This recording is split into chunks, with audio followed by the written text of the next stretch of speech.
Hello everyone, સ્વાગત છે તમારું ચેનલમાં। આજે આપણે બનાવીશું મલાઈ પનીર। તો મલાઈ પનીર આપણે વ્હાઈટ ગ્રેવીમાં બનાવશું। તો સૌપ્રથમ આપણે પનીરને રોસ્ટેડ કરી લઈશું। પનીર તમે રોસ્ટ કર્યા વગર પણ ઉમેરી શકો છો। તો આ રીતે આપણે 1 ચમચી તેલ સાથે 100 ગ્રામ પનીરના આ રીતે નાના ટુકડામાં કાપી લીધું છે અને આપણે આ રીતે બંને બાજુથી સાતળી લઈશું। તો પનીરનો હલકો એવો કલર ચેન્જ થાય ત્યાં સુધી આપણે સાતળી લેવાનું છે। તો પનીર સતળાઈ ગયું છે અને હવે આપણે એક વાટકામાં કાઢી લઈશું। પનીરના ટુકડામાં હવે આપણે હલકું ગરમ પાણી ઉમેરશું। તો આ રીતે પનીરને આપણે ગરમ પાણીમાં રાખવાથી પનીર ચવડ નહીં થાય અને સ્વાદ પ્રમાણે મીઠું ઉમેરશું અને સાઈડમાં મૂકી દઈશું।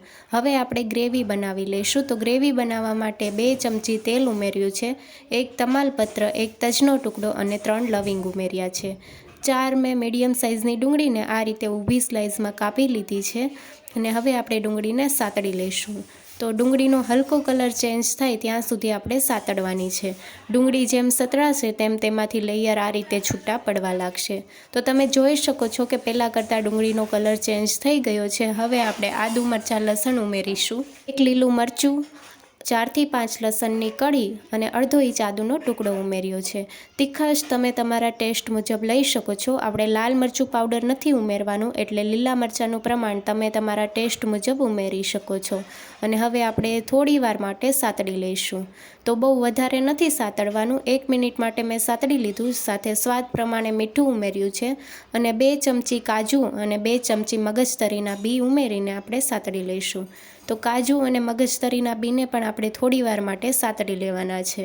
તો બધી જ વસ્તુ સતળાઈ ગઈ છે અને હવે આપણે થોડું અમથું પાણી ઉમેરવાનું છે અને બધી જ વસ્તુને કૂક કરી લઈશું। તો ઢાંકણ ઢાંકીને 5 મિનિટ માટે કૂક કરી લઈશું। 5 મિનિટ પછી ઢાંકણ ખોલીને જોઈએ તો આ રીતે બધી જ વસ્તુ કૂક થઈ ગઈ છે અને આ રીતે બતાવું તો કાજુના 2 ભાગ થઈ જાય છે। કાજુ પણ સરસ એવા કૂક થઈ ગયા છે। ગેસની ફ્લેમ બંધ કરી દઈશું અને હવે આપણે સૂકા મસાલા કાઢી લઈશું। તો જે તમાલપત્ર, તજ અને લવિંગ ઉમેર્યા હતા એ કાઢી લઈશું અને ગ્રેવી ઠંડી થઈ જાય પછી આપણે મિક્સર જારમાં પીસી લઈશું। ગ્રેવી આપણે સ્મૂથ પીસવાની છે અને જો તમારે મોટા ટુકડા રહી ગયા હોય તો તમે ગળણીમાં ગાળીને આ રીતે એકદમ સ્મૂથ ગ્રેવી તૈયાર કરી લેવાની।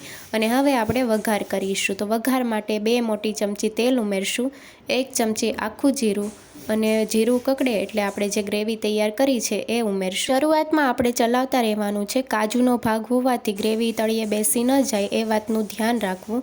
અને તમે જોઈ શકો છો કે આ રીતે બબલ્સ આવવા લાગ્યા છે, થોડી ગ્રેવી કૂક થઈ ગઈ છે। તો હવે સ્વાદ પ્રમાણે મીઠું ઉમેરશું। મીઠું આપણે ડુંગળી સાતળતી વખતે પણ ઉમેર્યું છે એટલે પ્રમાણસર લેવું। ગ્રેવી પેનની સપાટી છોડવા લાગે ત્યાં સુધી આપણે કૂક કરવાની છે। તો તમે જોઈ શકો છો કે 3 મિનિટ જેવું થઈ ગયું છે અને આ રીતે પેનની સપાટી છોડવા લાગી છે ગ્રેવીમાંથી તેલ પણ છૂટું પડવા લાગ્યું છે। તો હવે આપણે પનીર ઉમેરીશું। તો પનીરને મેં પાણીમાંથી અલગ કરી લીધું છે અને હવે આપણે પનીરને ગ્રેવીમાં મિક્સ કરી લઈશું। તો પનીર ઉમેરીએ એ પછી આપણે ગ્રેવીને બહુ વધારે કૂક નથી કરવાની, ગ્રેવીને આપણે થોડી પતલી કરી લઈશું। તો મેં અડધા કપથી પણ થોડું ઓછું પાણી ઉમેર્યું છે। તમે જે રીતની તમારે ગ્રેવી પાતળી કરવી હોય એ રીતે કરી શકો છો। ગ્રેવીમાં 1/4 ચમચી મરી પાવડર ઉમેરીશું, સાથે અડધી ચમચી ગરમ મસાલા પાવડર ઉમેરીને મિક્સ કરી લઈશું। વ્હાઈટ ગ્રેવી છે એટલે મસાલાનો બહુ ઓછો ઉપયોગ થાય છે।